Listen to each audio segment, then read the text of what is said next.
थोड्याच वेळात सरकारचं शिष्टमंडळ जरांगे यांच्या भेटीकरता अंतरवली सराटीत। मराठा आंदोलनाच्या पार्श्वभूमीवर जरांगे पाटलांची घेणार भेट। कुणबी नोंदी असून प्रमाणपत्र दिले जात नाहीत, आरक्षण मिळालं नाही तर मुंबईकडे येणारच, जरांगे पाटील आपल्या भूमिकेवर ठाम। लोकसभा महायुती म्हणून एकत्र लढणार, जागा वाटपासंदर्भात लवकरच निर्णय होईल, उपमुख्यमंत्री अजित पवार यांचं विधान। आमदार राजन साहेबांच्या विरोधात पोलिसात गुन्हा दाखल, लाचलुचपत प्रतिबंधक विभागाकडून कारवाई, राजन साहेबांच्या घरात एसीबी कडून झाडाझडती सुरू। मी कारवाईला घाबरत नाही, मला अटक केली तरी चालेल, तर कारवाईचा परिणाम सरकारला भोगावा लागेल, आमदार राजन साहेबांचा सरकारला इशारा। खिचडी घोटाळा प्रकरणी आदित्य ठाकरेंचे निकटवर्तीय सूरज चव्हाण यांना ईडीकडून अटक, सूरज चव्हाण यांना आज कोर्टात हजर केलं जाणार।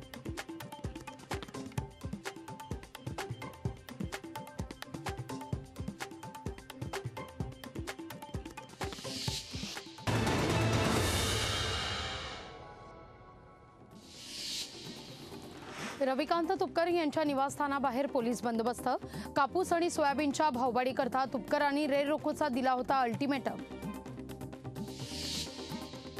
उद्धव ठाकरे 21 जानेवारीला शिवनेरी आणि नाशिक दौऱ्यावर, 22 जानेवारीला ठाकरे गट काळाराम मंदिरात करणार आरती, 23 जानेवारीला ठाकरे गटाचा पदाधिकारी मेळावा।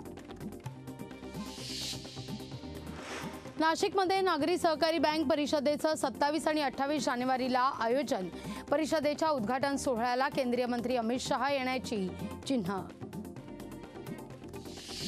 राम मंदिर प्राण प्रतिष्ठा सोहळ्यापूर्वी शिवाजी पार्कात विद्युत रोषणाई, प्राण प्रतिष्ठा सोहळ्यानिमित्तानं नागरिकांमध्ये उत्साह। शिवसेनेच्या याचिकेवर 8 फेब्रुवारीला होणार सुनावणी, ठाकरे गटाच्या आमदारांना अपात्र करण्यासंदर्भात याचिका, त्या 14 आमदारांना निलंबित करण्याची याचिकेतून मागणी।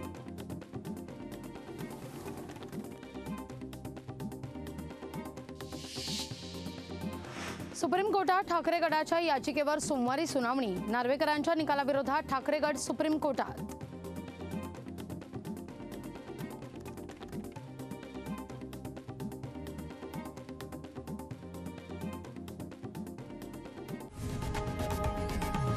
लोकशाही मराठी ऐका, पहा, जागरूक रहा।